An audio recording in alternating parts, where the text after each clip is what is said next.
Señor secretario, a nombre del Grupo Parlamentario del Partido de la Revolución Democrática, agradecemos su comparecencia.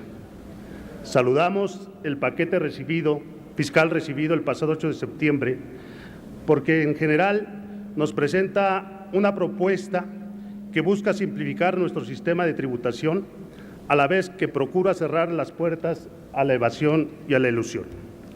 Saludamos también la eliminación del YETU y el IDE, porque abona a la simplificación fiscal. La propuesta para crear el seguro de desempleo y una pensión universal para nuestros adultos mayores recoge una de las banderas más importantes enarboladas por la izquierda. Espero que sea por eso que las incorporen en su propuesta y no por las recomendaciones de la OCDE. En el tema de la ley de ingresos, de la propuesta de la ley de ingresos para el ejercicio fiscal 2014, señor secretario, nos alarma su propuesta para que se autorice al Ejecutivo Federal disponer alegremente de los recursos del Fondo de Estabilización de los Ingresos Petroleros por 85,000 millones de pesos, y creemos que ese recurso debe ir a inversión productiva. Sería muy importante para el desarrollo del país. Nos preocupa la propuesta del derecho para la investigación científica y tecnológica en materia de energía, donde se pretende rasurar 3,000 millones de pesos para financiar el gasto corriente del CONACYT.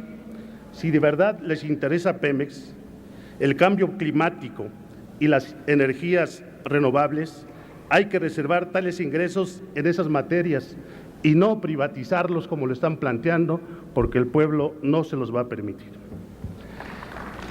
Es importante señalar que los criterios generales de política económica para 2014 incluye una estimación del cierre de las finanzas públicas para el presente ejercicio 2013. Al comparar esos datos con los aprobados por el Congreso, se observa que los ingresos serán 73,714 millones de pesos menores a los incluidos en la Ley de Ingresos, y el gasto público también terminará con un monto de 5,964 millones de pesos por debajo de lo aprobado. Con ello, el déficit para 2013 se situará en 67,750 millones de pesos por encima de lo aprobado. Ese mayor endeudamiento no fue aprobado por el Congreso y ahora nos los presentan como un hecho consumado, solicitando su legalización de una manera muy inusual.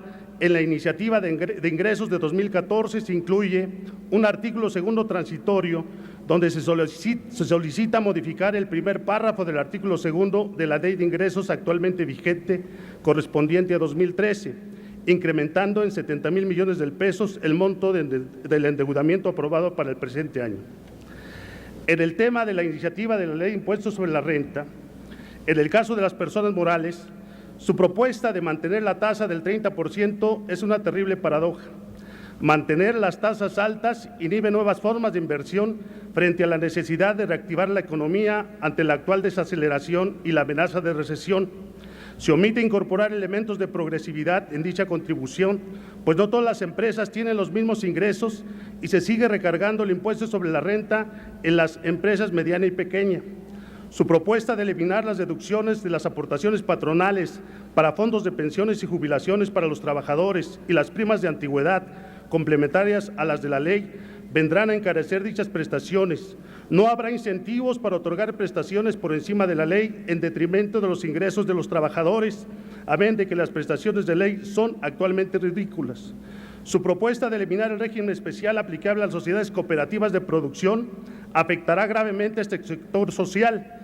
Se pretende destruir la posibilidad de los trabajadores para organizarse y desarrollarse de manera independiente. Su propuesta de eliminar el régimen simplificado aplicable a las empresas del sector primario, agrícola, ganadera, silvícola o pesquera, si bien evitará la elusión de los grandes corporativos de producción del campo, afectará severamente a las organizaciones campesinas de producción, destruyendo la capacidad económica de los grupos sociales más vulnerables del país, como son los campesinos y las comunidades indígenas. Su propuesta de derogar el régimen de consolidación fiscal es sin lugar a dudas un engaño, pues se propone el denominado régimen fiscal opcional para los grupos de sociedades, que vienen a ser una consolidación fiscal acotada. Tenemos que eliminar la consolidación fiscal ya, pero evitemos simulaciones que benefician a unos cuantos empresarios. En el caso del impuesto sobre la renta de personas físicas, su propuesta de aumentar la tarifa hasta el 32% recae en la clase media, pues se topan ingresos mayores a 500,000 pesos. Si bien la tarifa propuesta es más progresiva que la vigente, lo cierto es que ese rango de ingresos no corresponde a los adinerados, por lo que se debe establecer otros rangos más altos para gravar con un impuesto más alto a las personas con mayores ingresos. Su propuesta de limitar el monto máximo de las deducciones personales realizadas por personas físicas al 10% del ingreso anual total del contribuyente afectará sobre todo a las clases medias, que son las que financian los servicios médicos con un 25% de sus ingresos, según datos de la OSD. Su propuesta de establecer como requisito que los pagos de los servicios deducibles se realicen a través del sistema financiero no es la mejor propuesta, pues esta la rechazamos en el presente ejercicio 2013, porque la mitad de la población del país carece de servicios bancarios.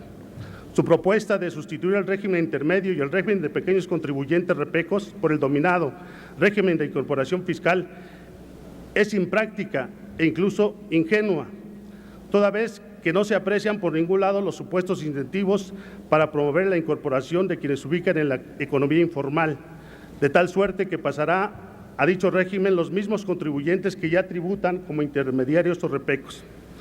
En el impuesto al valor agregado, saludamos la congruencia del Gobierno federal con la defensa de la economía de quienes menos tienen.